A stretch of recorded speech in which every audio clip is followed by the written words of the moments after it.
Exorcist 3, the haunting and unnerving chapter in the Exorcist franchise, which goes more in the direction of a supernatural crime thriller, where George C. Scott plays Lieutenant Kinderman, a tired and cynical cop who has to investigate some truly grisly murders, which have connections to the Gemini Killer, a terrifying monster from the past who was put to death 15 years earlier. However, Kinderman discovers patient X at a psychiatric ward, who takes on the guise of both Father Karras from the first movie, played by Jason Miller, and the Gemini Killer himself, played with disturbing malice by Brad Dourif, in this atmospheric entry, which also features one of the most terrifying jump scares in movie history. So today we are exploring 10 things that you didn't know about The Exorcist 3, or as I'll always know it as, that Exorcist movie that has that really odd Fabio cameo. Yeah, that's weird. So, let's check it out.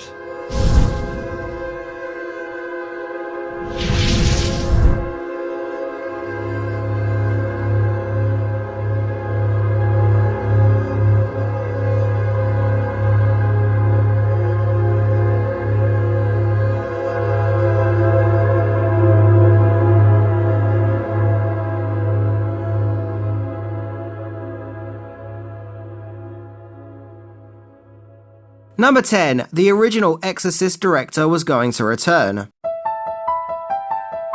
In 1971, writer William Peter Blatty writes the novel The Exorcist, which is about the demonic possession of an 11-year-old girl called Regan. In 1973, the novel was adapted into a movie by Warner Brothers, in which Blatty wrote the movie's screenplay and even won an Academy Award for his screenplay, and the movie was directed by acclaimed director William Friedkin. In 1977, Warner Brothers released a sequel to The Exorcist called Exorcist II: The Heretic.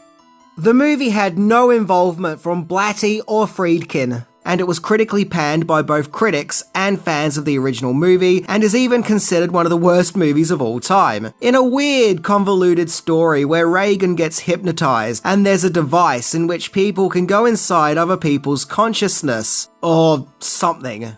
Probably to exercise his creation from such a shitty product, Blatty decided to make another Exorcist movie, where he teamed up with Friedkin, which would have been Friedkin awesome, with this movie set to be their true follow-up to The Exorcist. And despite the disappointing reception of Exorcist 2, Warner Brothers were excited for another Exorcist movie, especially one at the hands of Blatty and Friedkin.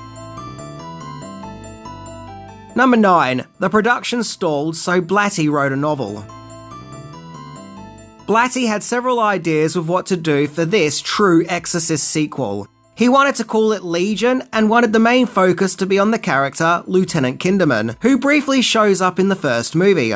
Despite Friedkin originally loving Blatty's ideas, they also had a clashing of ideas and opinions, where Friedkin eventually left the production. Feeling that the production was going nowhere, Blatty decided to use his ideas for a novel instead, where in 1983 Legion was published, which of course ignores the events of Exorcist 2, making Legion the true sequel to The Exorcist. So fans of The Exorcist can finally experience a true follow-up, only not on film as originally intended, but in book format, which seems fitting considering The Exorcist originally started as a novel. Number 8. The book led to a bizarre court case. It could be argued that the book Legion is more of a spin-off than a sequel, in that it continues the world of the first Exorcist while also going in a different direction, this time being more of a psychological crime thriller mystery, focusing on a mysterious serial killer known as the Gemini Killer. Supposedly, what inspired the Gemini Killer was the real-life Zodiac Killer, whom in 1974 wrote a letter to the San Francisco Chronicle, saying that The Exorcist was, quote, the best satirical comedy I have ever seen. And so Blatty's true follow-up to The Exorcist was a hit. However, Blatty would file a lawsuit against the New York Times, claiming that the publication did not add Legion to their bestsellers list, despite the fact that Legion was a bestseller. In the lawsuit, the New York Times argued that their bestsellers lists are not based on mathematical bestsellers, but their own personal choices, which they had the right to do according to free speech. And so it was found that the New York Times had the right for the list to be subjective on their part. Blatty wanted $6 million for Legion not being added to the bestsellers list. I'm telling you, man. We're living in a world where people sue each other for the most randomest of reasons. Randomest? Randomest? Yeah, randomest! Number 7. The crazy Exorcist 3 we nearly got. So after the success of the Legion book, Blatty decided that he wanted to use the book as a blueprint for a new film. Blatty pitched the movie to several studios, and the problem was Blatty wanted to direct the movie himself, and none of the studios actually wanted him to direct. So Blatty teamed up with his publicist, Steve Jaffe, to get Legion out there for anyone who may be interested, where 2 studios were interested in picking up the Legion project. One of them was Morgan Creek Entertainment, and the other was Carolco Pictures. Now, Carolco had their own ideas of what to do with the movie. They wanted it to be a more linear follow-up to The Exorcist, where now adult Reagan gives birth to twins, who are possessed. John Carpenter was being sought after to direct, and he met up with Blatty several times, but ultimately Blatty wanted to direct the movie himself, and for the movie to be based on his Legion book. So he went with Morgan Creek, who were happy with those conditions. Well, at least at that stage anyway. Imagine if we got an Exorcist 3 about possessed twins. But hang on a minute. An Exorcist sequel involving 2 possessed children? Now this sounds familiar.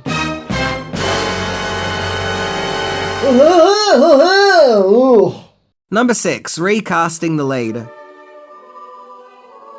So considering this Exorcist tale focuses on the Kinderman character, it would have made sense for actor Lee J. Cobb to reprise his role after playing him in the first movie, but Cobb had sadly passed away in 1976, so the legendary George C. Scott was cast. But despite taking on the character from someone else, he does make the part his own, where he plays the role with more intensity, with a more no-nonsense demeanour, but still delivers a captivating performance. And incidentally, when cast in the movie, Scott hadn't even seen the first Exorcist film.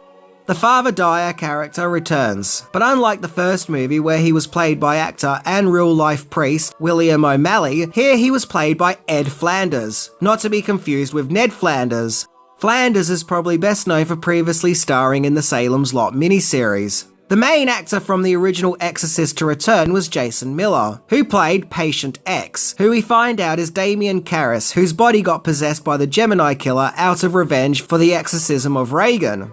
However, someone who I think many people believe is the real showstopper of Exorcist 3 is Brad Dourif, as the physical representation of the Gemini killer. He is both terrifying but captivating and delivers so much ghoulish intensity, you honestly can't take your eyes off him. Like this is giving you goosebumps and making your spine tingle kind of performance.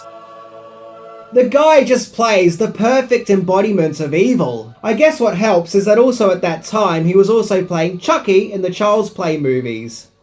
Number 5. A new ending had to be filmed. So the shoot for Exorcist 3 lasted 8 weeks and took place primarily around Georgetown. And as far as Blatty was concerned, the filming was now done, in the can, signed and sealed, done and dusted. However, 4 months later, Morgan Creek contacted Blatty and said that a new ending had to be filmed. There was a panic as it was felt the movie was just nothing like The Exorcist. An Exorcist sequel that didn't remotely feel like an Exorcist movie. The studio insisted that the movie must finish with a big and epic sequence featuring an exorcist. The original cut just saw Kinderman shoot Patient X, and just like that, the movie was over. But the studio wanted a big climactic exorcism scene. Now, Blatty didn't want to film this new ending, as it went against his original vision, and he didn't think it was necessary. And as he puts it, he had something of a Mexican standoff with the studio, in that he was allowed to show a preview of this cut, and if that was successful, then maybe his cut could stay. However, the preview didn't go well, to which Blatty now had to film the new ending. Number 4. A new character had to be created just to film the new ending. It was a race to the finish line to get this new ending complete in time, with 20th Century Fox, who worked with Morgan Creek back then, raising $4 million to film the new Exorcism ending. Brad Dourif in particular felt bad for Blatty and felt that his original version of the movie was purer and that Blatty did his best with a difficult situation. George C. Scott further added that the powers that be probably wouldn't have been satisfied unless Madonna came out and sang a song at the end. So in order to film The Exorcism, a new character had to be created in order to perform the exorcism, that being Father Morning, played by Nicol Williamson, with all his scenes literally being shot at the last minute and shoehorned into the movie. And wow, does his character get fucked up during the exorcism scene. Now this might be blasphemous to Exorcist 3 fans, but to be honest, I actually really like the exorcism ending in Exorcist 3. It is grand and epic and packs a punch, and ends the movie with a bang. And I think in general it gives Exorcist 3 more momentum and feels like a huge payoff that the movie had been slowly building up to. So in my opinion, and it's just an opinion, the exorcism scene makes it a better movie. Sorry, I just think it does. Although all the characters present during the exorcism scene were all men, it didn't feature that feisty nurse character, or Kinderman's wife, or Kinderman's daughter. Well, this is obviously because of the patriarchy. Or at least that's going by Exorcist believers' logic. It's just a joke! It's just a joke. It's only a joke. We're all friends here. Number 3, title debacle. Just as with the book it's based on, William Blatty originally simply just wanted to call the movie Legion. However, the studio wanted the title to have more of a connection to The Exorcist, and felt that it should at least have the word Exorcist in the title, for commercial reasons.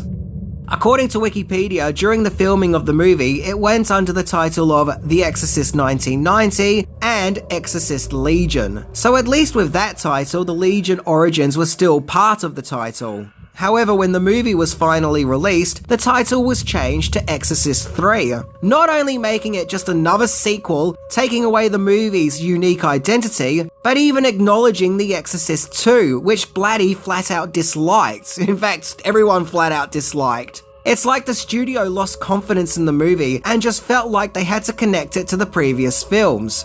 I think the name change represents a greater problem though. It represents a contrast of visions that the studio had to the visions of what Blatty had. Blatty wanted to tell a different story, a unique story, one that wasn't a sequel to The Exorcist, but one that further explores its mythology. And, well, the studio just wanted to make an Exorcist sequel, in order to get bums in theatre seats and thus make money. I can see both points of views. It's a case of the studio who just wanted to make another Exorcist movie to capitalise on the Exorcist brand, versus Blatty who just wanted to tell a different and compelling story. And I think this clashing of visions is what led to debacles like the exorcism scene having to be quickly shoehorned and replace the original ending. Number 2, horror versus spoof.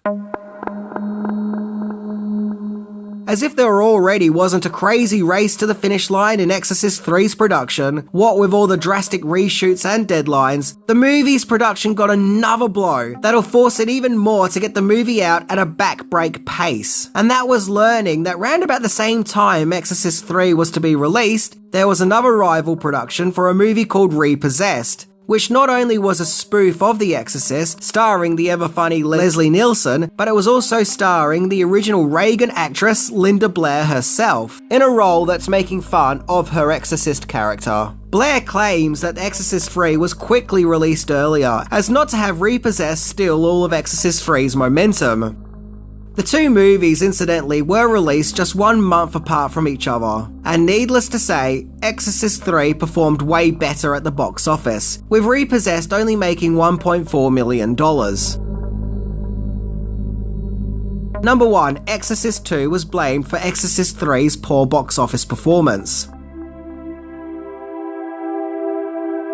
Exorcist 3 was released in October 1990, and despite opening up in the number 1 spot in the box office, the movie would sadly go on to become a box office disappointment, with it only making $44 million on a $10 million budget. So although it made some profit, it was incredibly lower than expected. Blatty and producer Carter DeHaven, hey, that's a cool name, put the box office down to the fact that the movie was called Exorcist 3, on the account that Exorcist 2 was such a disliked disaster. And so thus, because the movie was advertised as a sequel to that film, there wouldn't really be an interest to see a follow-up to that movie. In fact, they didn't even want the word Exorcist in the title. Regardless, it was out of their hands and the movie became Exorcist 3. And maybe, or maybe not, that did put people off. The movie also got mixed reviews from critics. It was felt that it was a polished-looking thriller, but there were complaints in regards to its story, with Empire magazine calling Exorcist 3's story a House of Cards plot that's constantly collapsing. To make matters worse, George C. Scott was nominated for a Razzie for Worst Actor. However, Exorcist 3 is one of those movies that has really found its place with the passing of time, where it's now considered a classic, one that was misunderstood when it came out. And so now it has its fans, many of whom see The Exorcist 3 as a masterpiece, a wonderful, complex supernatural crime thriller, one that slowly builds up and takes its time, which just adds to its ever-foreboding tension. There are even some fans who claim that it's their favourite Exorcist movie. So whether or not you're on board with Exorcist 3 and like it or not, the movie definitely has its merits, and it is a movie that has aged like a fine wine.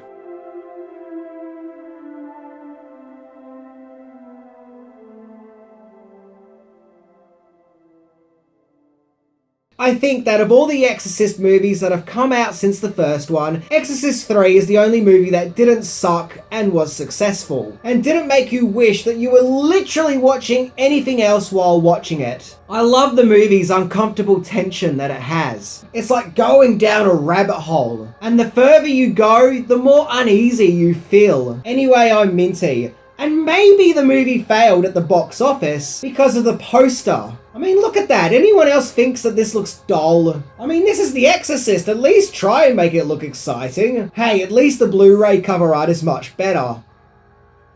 See ya!